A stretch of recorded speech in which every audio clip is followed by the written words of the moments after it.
Hey, what's up everybody? 8-Bit Flashback here. Today I'll show you how to repair sticking buttons on NES Advantage controllers. I recently picked up a couple NES Advantage controllers and ran into some issues with the A and B buttons becoming stuck in a depressed position. This was happening to me about every 2 out of 10 times pushing the button, which makes it incredibly hard and frustrating to play games. But luckily I have a fix for this, and it's pretty easy to do.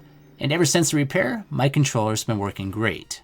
So to start off with, you want to go ahead and flip the controller around and remove 6 screws that's going to be located on the bottom base of the controller. And there will be 2 screws that'll be in the open and 4 screws that'll be hidden underneath the rubber feet. And you will have to peel those off because they will be glued in place. After removing the 6 screws, that bottom plate should come right off. And here's a look at the inside of the controller.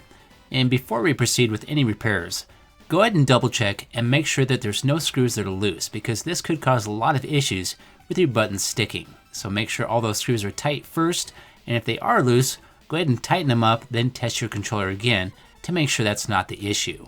Also, you want to be careful not to over tighten the screws, because that could strip the holes and give you some issues. And if those holes already happen to be stripped, a good trick you can do is put some super glue inside the hole, and that could help form some new threads when you put that screw in the hole. So for my controller, the screws being loose was not the issue for me. So now it's time to proceed to the next step. So we're going to flip that controller back around and remove the top of the joystick. And this will on-thread counterclockwise. Next, it's time to remove 2 10mm nuts that'll be located underneath the turbo adjustment buttons. And these buttons will pull right off. You just pull straight up and they pull off pretty easy. And for me, these 2 nuts were not super tight. I was able to just use a socket and turn it by hand. After loosening those 2 nuts all the way, go ahead and flip it back around and remove these 6 screws circled in yellow. Next, it's time to go ahead and lift up this circuit board, and this will give you access to the buttons we're trying to repair. And this will lift up fairly easy, but you do want to be careful because it's still going to be attached to the joystick. So what I've done here is I've just lifted it up and set it off to the side. And at this point, it'd probably be a good idea to take a picture so you can make sure to get everything back in the same exact place.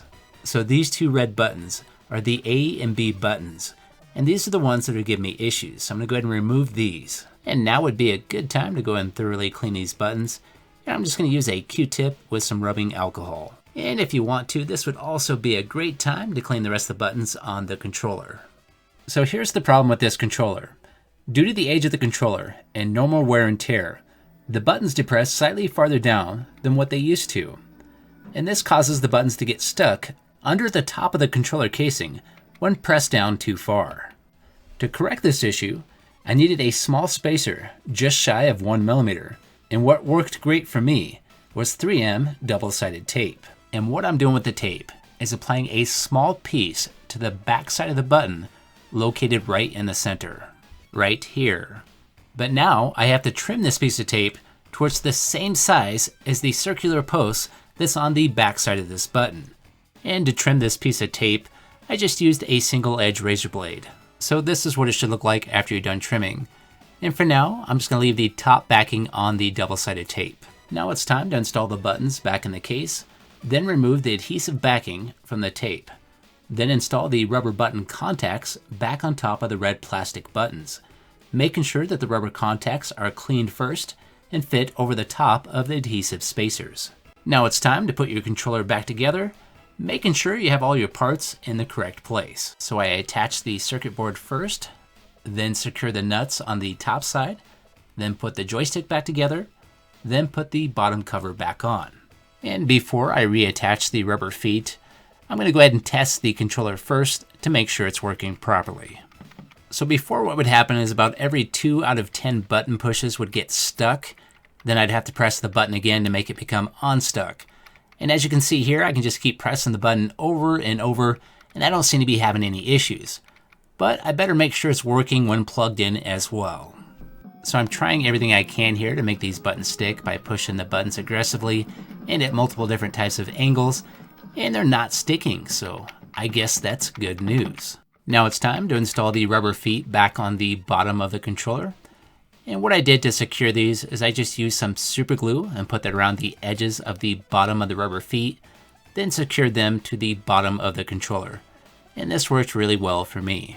Another option you could do is just buy some new rubber feet, and these already have an adhesive backing built in, and you can find these at Hobby Lobby and a lot of your other hobby stores out there. So now that my controller is working great, it's time for me to get back to some TMNT. If you like this video, if you could, hit that like button, and have yourself a great day, and I'll see you next time.